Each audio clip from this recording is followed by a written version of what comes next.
नमस्कार साथियों, मेरा नाम कृष्णा है। मैं देहरादून की रहने वाली हूँ और इस शानदार सुबह में आप सभी साथियों का बहुत-बहुत स्वागत हो।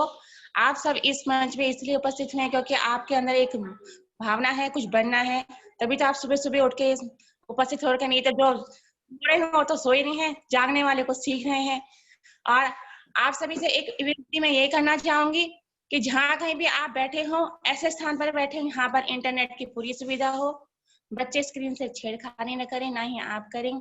जितने देर भी ये वेबिनार चलेगा, प्लीज इसको पूरा सुने और यदि कोई क्वेश्चन वगैरह हो तो उसे अंत में आप सर लोगों से कांटेक्ट करके पूछे, अपने अपलाइन से पूछे।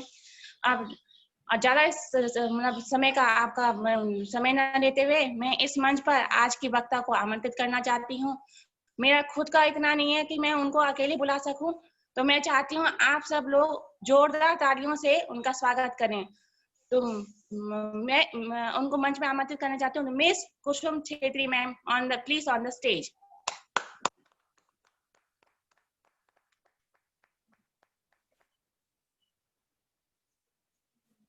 नमस्कार साथियों, आज की खूबसूरत सुबह में नमस्कार। आप लोगों का बहुत बहुत बहुत ज्यादा स्वागत है, अभिनंदन है। आज का ट्रेनिंग सेशन का मौका मुझे मिला है ट्रेनिंग देने का, तो उसके लिए हमारे सर लोगों का बहुत तहे दिल से बहुत बहुत शुक्रिया। तो आज की समय ज्यादा ना लेते हुए मैं स्टार्टिंग करती हूँ। पहला क्वेश्चन जो मेरे पास आया है वो है, इसमें ज्वाइनिंग बड़ी महंगी है, प्रोडक्ट भी महंगे हैं और किसी काम के नहीं है।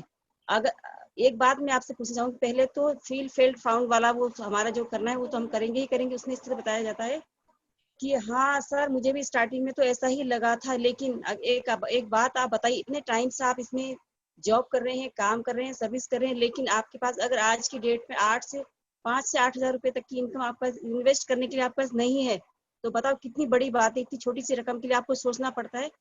मैं तो ये कहना चाहूंगी कि आपको ये जरूरी पैसों का बंदोबस्त करके ज्वाइनिंग करनी ही चाहिए। प्रोडक्ट महंगे नहीं होते, बल्कि हमारी जेब ही छोटी होती है, हमको अपनी जेब को बड़ा करने की कोशिश करनी चाहिए। एक बात सोचिए, अगर जिसके पास ये ट्रेन का किराया कम होता है, लेकिन फ्लाइट का जो किराया होता है बहुत ही ज्यादा होता है, बल्कि ज्यादा डबल से भी डबल होता है ट्रेन के किराए के मुकाबले, लेकिन फिर भी जिनको जरूरत होती है, इंटरेस्टेड जो होते हैं, वो फ्लाइट में ही जाना पसंद करते हैं, बल्कि ट्रेन में जाने के बजाय वो सोचते हैं हमारा समय खराब होगा, भले ही उसका किराया कितना भी ज्यादा हो, वो उनकी जेब से मेल खाते हुए होता है, तो अपनी जेब के पैसों की चिंता ना करते फ्लाइट पे जाना पसंद करते समय बचाने के लिए।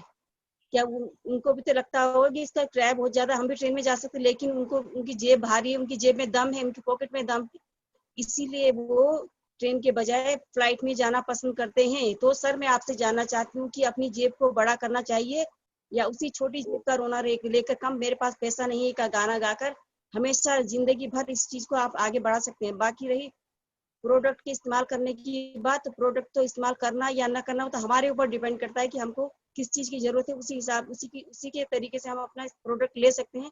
और आज की डेट में तो हमारे पास इतने ज्यादा प्रोडक्ट हैं कि जो घर में हम इस्तेमाल करते ही हैं, उनकी हमको जरूरत पड़ती है डेली यूज में, कहीं ना कहीं पे जरूरत पड़ती है, तो हमको उनको उन्हीं चीजों को लेना चाहिए। और जहाँ पर आपको लगता है प्रोडक्ट महंगे हैं और मैं इसका इस्तेमाल नहीं कर सकती, लेकिन मैं इतना जरूर बताना चाहूंगी सर, प्रोडक्ट भले ही महंगे हो, लेकिन इससे आपको प्रोडक्ट की जरूरत पड़े ना पड़े, लेकिन मैं एक बात और बताना चाहूंगी कि आप लोग इन प्रोडक्ट को लेके आप काम के इंसान जरूर बन जाएंगे, जो आपकी जिंदगी में उठ सके, आप अपनी लाइफ को ऊंचा आगे बढ़ा सके। और दूसरा क्वेश्चन जो आया है, मैं तो समझ गया हूँ, लेकिन लोगों का मुझे पता कैसे चलेगा कि वह इसमें इंटरेस्टेड रखते हैं या नहीं। मैं कैसे पहचानूंगी कि कहीं उल्टे दिमाग का आदमी अगर आ गया, तो मैं उसे कैसे हैंडल करूंगी। मेरे को तो हैंडल करना ही नहीं आएगा, मैं तो डील ही नहीं कर पाऊंगी सर। इस तरह की बातें हो जाती है, कई तरह के सवाल। तो इसमें भी फिर फील फेल्ट और फाउंड का वो आना करना चाहिए हमें कि हाँ सर या हाँ मैम, मुझे भी बिल्कुल ऐसा ही लगा था कि मैं तो समझ गई, लेकिन लोगों को समझाना मुझे भी तो आना चाहिए। कहीं उल्टे दिमाग वाला आदमी मिल गया तो मैं कैसे उसे हैंडल करूंगी, किस तरह से मैं काम करूंगी, तो उसमें इस तरह से मुझे बताना चाहिए। इसमें इस बिजनेस में हमें कई तरह की चीजें हमें मिलती है, जैसे कि हमको मिल जाता है इसमें एक्स्ट्रा इनकम के लिए हम इसमें काम कर सकते हैं, और मनी फ्रीडम, टाइम फ्रीडम, खुद का एक बिजनेस है, ये खुद करने वाला बिजनेस है, खाली समय में घर बैठ के आराम से किया जाने वाला बिजनेस है, और इसमें समय की बचत होती है, धन और मनी का फ्रीडम होता है, अपने व्यक्तित्व का विकास होता है, खुद का विकास होता है सर इसमें। और खाली समय का सदुपयोग होता है, नए नए लोगों से मिलना, और सबसे बड़ा मेन मकसद जो इसमें होता है कि अपनी आने वाली पीढ़ी के लिए प्रॉपर्टी छोड़ के जाना, उनको 3 पीढ़ियों के लिए रॉयल्टी इनकम का आना, सबसे बड़ी बात तो इसमें ये है। और इसी सोच को लेकर के मैं इसमें आई थी कि मैं अपनी आने वाली पीढ़ी के लिए कुछ इसमें इनकम छोड़कर जाऊंगी, ताकि हमारे जाने के बाद हमारे हमारे बच्चे हमें याद कर सके, याद करें इसलिए। लेकिन इतना जरूरी है कि सबकी जरूरत, वो जो हम जिस चीज से इंटरेस्टेड होकर हम इसमें आए हैं, वो जरूरी नहीं है कि उसकी भी जरूरत वही होगी। बस ये है कि हमें इतना ध्यान रखना है कि सामने वाला क्या चाहता है, वो उस बिजनेस से उसकी क्या उम्मीदें हैं, उसे क्या चाहिए। जब हम उसकी चाहतों के बारे में हम जान जाएंगे तो हम उससे अच्छी तरह से बिजनेस का अच्छे से समझा सकते हैं, उनको बता सकते हैं। और रही बात किसी उल्टे दिमाग के व्यक्ति के आने की, तो उसमें तो हर तरह के, आजकल की जो दुनिया है उसमें हर तरह के लोग होते हैं। ज्यादा करके नेगेटिव माइंडेड लोग ज्यादा ही मिलते हैं हम लोगों को। उनको किस तरह से हैंडल करना है, उसे धीरे धीरे करके उनको प्यार से समझाया। अगर वो फिर भी लिस्ट में, अगर वो फिर भी इंटरेस्टेड नहीं दिखा रहा है, उल्टी बातें कर रहा है, तो ऐसे लोगों को तो पेंडिंग लिस्ट में ही डाल देना चाहिए। क्योंकि कई लोग हमारा टाइम खराब करते हैं, बार बार उनको समझाने के बाद भी वो अपनी ही बात को अड़ाने पे आगे रखने के चक्कर में रहते हैं। ऐसे लोगों को पत्थर दिमाग कहा जाता है। पत्थर दिमाग के लोग वो लोग होते हैं, उन्हें कितना भी हम समझाएं, उनको भगवान भी अगर आके समझा देगा तो भी वो ज्वाइनिंग नहीं लेगा। ऐसे लोगों को पेंडिंग लिस्ट में डाल दे, भले ही बाद में हमारा चेक वगैरह देख के, हमें आगे बढ़ता हुआ देख के उसके बाद वो ज्वाइनिंग ले सकता है। वो बहुत, उसको पेंडिंग लिस्ट में ही डालना ठीक रहेगा। और बाकी तो ऐसा है कि हमारी खुद की लाइफ में कभी इस तरह के लोगों से पाला पड़ सकता है, तो इस तरह की चीजों में ध्यान नहीं देना चाहिए। सामने वाले की रुचि को ध्यान करके अगर वो आ जाता है तो ठीक है, नहीं आता है तो बार बार, 3 बार, 4 बार, 10 बार, 12 बार फॉलो करने के बाद अगर वो तब भी उसको समझ में नहीं आ रहा है तो उसे पेंडिंग लिस्ट में डाल के साइड में रख देना चाहिए। बाद में जब आएगा आएगा, ये सोच करके हमें आगे बढ़ना चाहिए। और तीसरा सवाल ये है कि मेरे सपने तो बहुत बड़े हैं और मैं सफल भी होना चाहती हूँ। अगर कोई हमारी कंपनी के बारे में लोगों को बेवकूफ बनाने की स्कीम बताने में लग जाते हैं तो मुझे अपने आप पर काबू नहीं होता। बहुत बढ़िया क्वेश्चन है सर, ये बहुत ही बढ़िया। मुझे भी पहले इस तरह की भावनाएं आई थी। सपने तो हमारे स्टार्टिंग से ही बड़े थे, कुछ हमको सिस्टम नहीं मिल रहा था, लेकिन फिर भी हम जब बाहर जाते हैं, सोसाइटी में जब जाते हैं, बाहर लोगों से मिलते हैं, तो उसमें कई तरह के नेगेटिव लोग मिलते हैं। और नेगेटिव लोगों की तो हमारी बाहर की दुनिया में भरमार है। हर तरह से कोई न कोई किसी न किसी की टांग खींचने में ही लगा रहता है। कोई नहीं चाहता है कि सामने वाला आगे बढ़े। बल्कि मैं तो ये कहती हूँ कि क्लास 1 ऑफिसर भी कभी ये नहीं चाहेगा कि मैं सामने वाले अपने सिपाही को आगे बढ़ते हुए देखूं, उसे आगे बढ़ाने की कोशिश करूं, बल्कि वो कहाँ से ये डाउन हो जाए या मेरा जानने वाला आगे बढ़ जाए, ये पीछे रह जाए। इस तरह की कोशिशें हर जगह रहती है। नेगेटिव लोगों की कमी नहीं है, दुनिया में बहुत से नेगेटिव लोग हैं। लेकिन इसमें इस तरह की सोच नहीं लेना चाहिए। हमें सामने वालों को समझाना चाहिए। और हमारा जो माहौल जहाँ का खराब हो रहा है, उस माहौल को, नेगेटिव माहौल को पॉजिटिव माहौल में बदलने की हमें पूरी कोशिश करनी चाहिए।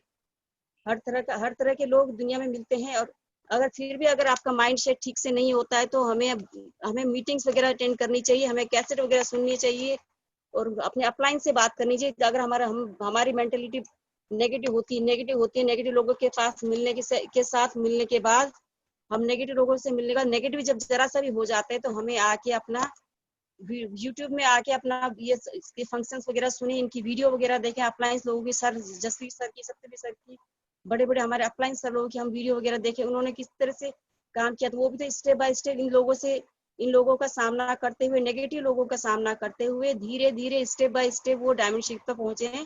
वही रास्ता हम लोग बताते हैं कि उन्होंने किस तरह से कैसे काम किया था। वो वीडियो वगैरह सारी पड़ी है, आप उन वीडियो को देखिए, आपका माइंड फ्रेश हो जाएगा। फिर से नेगेटिविटी से आप पॉजिटिविटी की तरफ आ जाएंगे। और मैं बताना चाहूंगी, हमारे जैसे कि हमने बताया है कि हमारे सपने बहुत ही ज्यादा बड़े हैं, उन सपनों को हम पूरा करना चाहते हैं। लेकिन सपने भी तो 4 तरह के लोग देखते हैं। 4 तरह के लोग होते हैं जो सपना देखते हैं। एक होते हैं कि सपना तो देखते हैं लेकिन अरे पूरा होगा तो ठीक है, नहीं होगा तो कोई बात नहीं, छोड़ो ना, काम तो चल ही रहा है। इस तरह के लोग होते हैं, वो कभी जिंदगी में आगे नहीं बढ़ सकते। ना वो खुद आगे बढ़ते हैं और ना वो सामने वाले को भी कभी आगे बढ़ने दे सकते। वो सिर्फ राम भरोसे वाले लोग होते हैं। इस तरह के लोगों से तो दूर ही रहना ठीक है। अगर वो कुछ बोलते हैं तो उनकी बातों में ध्यान भी नहीं देना चाहिए। और दूसरी कैटेगरी के लोग होते हैं जो सपने तो देखते हैं, अगर पूरा हो जाए तो ठीक, वो बोलते हैं अरे उसने भी तो ऐसा करा था, अगर उसकी जगह मैं उस समय आ गया होता तो शायद आज मैं भी ऐसा होता। सपने इस तरह के देखते, अगर मैं उसकी जगह पहले उस समय आ गया होता तो आज मैं भी इस जगह पर होता। पर वो ही नहीं देखता उस तक पहुंचने के लिए उसने कितनी मेहनत की, कहाँ किस तरह से वो सक्सेस तक पहुंचा है, कैसे वो गया है। वो यही सपना देखते हैं कि मुंगेरी लाल के हसीन सपने वाली बात हो। जैसे मुंगेरी लाल से सपना देखता था कि मैं एक अंडा लाऊंगा, अंडे से मुर्गी आएगी, मुर्गी से एक बच्चा निकलेगा, उसका ऐसा होगा वैसा होगा, सपने में ही रह जाता। बाद में जो अंडा लेके आते हैं वो अंडा भी उसका फूट जाता है। इस तरह के लोग होते हैं। और तीसरी कैटेगरी होते हैं जो सपने को देखते हैं लेकिन उसके पीछे भी भागते हैं, बिल्कुल तरीके से, बिल्कुल डिसिप्लिन तरीके से कि मुझे इस सपने तक पहुंचना है, मैं उस सपने को कैसे पूरा करूं, उसके लिए तैयारी करते हैं, पूरी खोजते हैं कि ये सपना मुझे पूरा करना है, मैं उसको किस तरह से पूरा करूं, कैसे मैं उस सपने को पूरा करके आगे बढ़ जाऊं, उस सपने की तरफ, पागलों की तरफ दौड़ते हैं, उस सपने का पीछा करते हैं और उसको पूरा करने की पूरी कोशिश करते हैं। उस तरह के लोग बहुत कामयाब होते हैं, जिंदगी में सफल हो जाते हैं बहुत जल्दी। और चौथी कैटेगरी के लोग होते हैं जो कि सपना तो देखते हैं, उनको पूरा करने की कोशिश तो करते हैं, लेकिन उनके साथ में जो और लोग होते हैं, अगल बगल उनके दोस्त, उनके जानने वाले, उनको भी अपने साथ लेकर के आगे बढ़ते हैं, उनके भी सपने जगाते हैं, उनको भी सपना दिखाते हैं और उनके सपनों को भी पूरा करने के लिए पागलों की तरह काम करते हैं। खुद तो आगे बढ़ते हैं लेकिन साथ में अपने जानने वालों को, अपने रिश्तेदारों को, अपने परिवार को, अपने फ्रेंड सर्कल के लोगों को, सबको अपने साथ लेकर चलते हैं, उन्हें आगे बढ़ाने की पूरी कोशिश करते हैं। और ये होते हम और आप जैसे लीडर, इस कैटेगरी में हम और आप जैसे लीडर आते हैं। इस तरह से हमें सिर्फ अपनी सक्सेस की तरफ, अपनी सफलता की तरफ हमको ज्यादा ध्यान देना चाहिए और अपने साथ, हमारे साथ जो भी हमारे डाउन है उन लोगों के सबको साथ में सपोर्ट, उनका सपोर्ट लेकर, उनको सपोर्ट करते हुए, उन्हें थोड़ा सा पुश करते हुए उन्हें आगे बढ़ाएं, खुद भी आगे बढ़ें और उन्हें भी आगे बढ़ाएं इस तरह से। और अपलाइन को देख करके, अपलाइन में किस तरह से उन्होंने काम किया है, कभी कभी भी कहीं भी उसी तरह की नेगेटिविटी हमारे अंदर आती है, दिमाग माइंडसेट खराब हो जाता है, तो हमको तुरंत वीडियो वगैरह देखनी चाहिए, फंक्शंस अटेंड करने की पूरी कोशिश करनी चाहिए। कोई भी मीटिंग, कोई भी ट्रेनिंग, कुछ भी सेमिनार हमें कभी भी नहीं छोड़ना चाहिए। कोशिश पूरी करनी चाहिए कि हम सारी मीटिंग्स को अटेंड कर सकें, पूरी ट्रेनिंग्स को हम अटेंड कर सकें, हर तरह की कोशिश हम कर सकें, ताकि हमारे अंदर का जो, हमारे जो समाज में, हमारे आस पड़ोस में जो भी नेगेटिव लोग हैं, नेगेटिव लोगों की कमी नहीं है। हर तरह से लोग कोशिश करते हैं कि कहाँ से इसे डाउन किया जाए, वो आगे कैसे बढ़ रहा है, हमें उसकी किस तरह से डाउन किया जाना चाहिए, किस तरह से वो नीचे आ जाएगा, इस तरह की भरसक कोशिश, पूरा प्रयास किया जाता है। हमें इस तरह के नेगेटिव लोगों से हो सके तो दूर ही रहें, दूरी बना के रखें उन्हें, उनसे, या तो उन्हें सही रास्ता दिखाने की कोशिश करनी चाहिए। नहीं समझते, उन्हें नहीं आता समझ में, तो उन्हें छोड़ देना चाहिए उनके हाल में। बाद में धीरे धीरे जब हम बहुत आगे निकल जाएंगे उसके बाद वो आएंगे जरूर, लेकिन वो बाद में आते हैं। इसलिए, और आज की मीटिंग में जो भी मैंने आज बोला है, जो भी बताया, वो सारी मेरे सिस्टम की देन है। फिर भी मेरे से कोई गलती हुई है, कोई भूल हुई हो तो उसके लिए मेरी गलती समझ के माफ कर देना। बाकी जो अच्छा था वो सारा सिस्टम का था, जो खराब था, जो गलत था, वो सिर्फ मेरा अपना पर्सनल था, उसे मुझे दे करके, बाकी इसमें से अच्छा था वो आप अपना एक्सेप्ट कर लीजिए। और बहुत बहुत धन्यवाद सर, आपने मुझे मौका दिया बोलने का।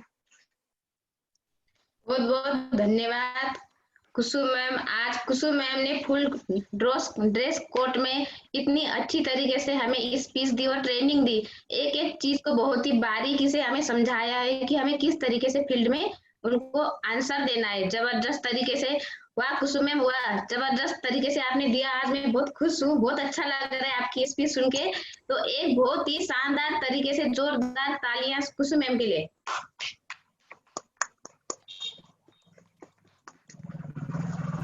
बहुत बढ़िया।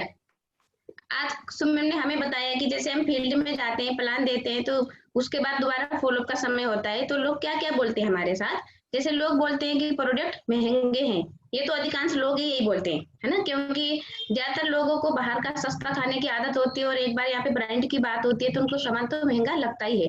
तो हमें वहाँ पे किस तरीके से लोगों को बोलना है, लोगों को बोलना है कि बिल्कुल आप सही बोल रहे हो, मुझे भी ऐसा ही लगता था, है ना, प्रोडक्ट महंगे नहीं होते हैं, प्रोडक्ट महंगे नहीं होते, जो हम सामान ले रहे हैं हमें महंगा लग रहा है। हो सकता है कि बहुत सारे लोग दुनिया में ऐसे लोग हैं जो अमीर हैं काफी, उनको वो प्रोडक्ट सस्ते लग सकते हैं, और जो हमें सस्ता लगता है प्रोडक्ट, वो बहुत सारे लोग दुनिया में ऐसे गरीब से गरीब लोग हैं जिन्हें वो प्रोडक्ट भी महंगा लग सकता है। तो वाकई में सस्ता और महंगा कुछ होता नहीं है, बस हमारे जेब की कंडीशन क्या है उसी हिसाब से सामान महंगा और प्रोडक्ट होता है। इस तरीके से हमें जवाब देना है। और दूसरा मैम ने बोला है कि कैसे कैसे लोग हमें फील्ड में मिलेंगे, मैं तो कामयाब होना चाहता हूँ, क्या पता उल्टी खोपड़ी का हो, कैसा हो, ज्वाइन करेगा नहीं करेगा, है ना, इसके बारे में बहुत अच्छी तरीके से मैम ने बताया। क्योंकि दुनिया में तो हर किस्म के लोग हमें मिलेंगे, हमारा काम है केवल जानकारी देना, अच्छे लोग होंगे जिनको आर्थिक मतलब कि पैसे की जरूरत होगी, समय की जरूरत होगी, जो इस सिस्टम को समझेगा, आगे बढ़ना चाहेगा, सपने पूरे करना चाहेगा, वो हमारे साथ पक्का 100% आएगा। उन्हें 2-4 बार फॉलो करना है ही, और जो उल्टी खोपड़ी का होगा उनको उसी हालत में छोड़ देना है, उनके साथ भेजबाजी भी नहीं करना है। ये नहीं कि ईंट का जवाब पत्थर से बोल के, ऐसा नहीं करना, भेजबाजी कुछ नहीं बोल के। आज हमें कुसुम मैम ने बहुत ही प्यार से और अच्छी तरीके से एक एक चीज को समझाया है। और तीसरा मैम ने बताया कि सपने तो बड़े हैं हमारे, पूरा भी करना चाहती हूँ, लेकिन गुस्सा आता है। ये बहुत ही बड़ी और जबरदस्त बात है, क्योंकि गुस्सा तो हर किसी के अंदर रहता ही है। और जब हम शुरुआत में ज्वाइनिंग होते हैं, प्लान देने जाते हैं, लोग बहुत सारी बातें बोलते हैं कि तुझे किसने फंसाया, किसकी बातों में आ गई। ऐसे काम थोड़ा ना करते हैं, ऐसे काम तो फालतू लोगों का काम है। ये जिसके पास पैसा होता है, काम कुछ नहीं होता, उनका काम है ये करने का। तू कहाँ फंस गई या आप कहाँ फंस गए, ऐसी बातें बोलते ही हमें अंदर से क्या आता है, गुस्सा आता है। ऐसा लगता है कि उसके साथ खूब बहसबाजी करे और उसको खूब जवाब दे। लेकिन हमें वहां पर शांत दिमाग से रहना है, उनको बोले हाँ आप बिल्कुल सही बोल रहे हैं, ऐसे बोलना है केवल, क्योंकि अभी हमने अचीवमेंट करके दिखाया नहीं है, तो उसके सामने ज्यादा बहसबाजी हमें नहीं करना है। बस हमें अपने काम करते रहना है, काम करते रहना है। हमारा अचीवमेंट ही उसको दिखा देगा कि हमने क्या करके दिखाया है ना। तो आज का ज्यादा समय ना लेते हुए, आज बहुत ही जबरदस्त तरीके से मैम ने ट्रेनिंग दी है। मुझे लगता है कि आज के बाद तो जहाँ भी आप, हम सभी लोग जो भी यहाँ पे उपस्थित हैं, जहाँ जाएंगे वहां से ज्वाइनिंग पक्का 100% ज्वाइनिंग है। क्योंकि यहाँ पे वही 3 सवाल जबरदस्त होते हैं। एक तो प्रोडक्ट महंगे होते हैं, लोग सभी बोलते ही हैं, और ऐसा भी बोलते हैं कि मतलब कि हाँ नहीं कर पाएंगे, गुस्सा दिलाने वाले भी लोग हमें दुनिया में मिलते ही है ना। तो आगे का सेशन हम शुरू करते हैं। अब आगे का सेशन हमारा होता है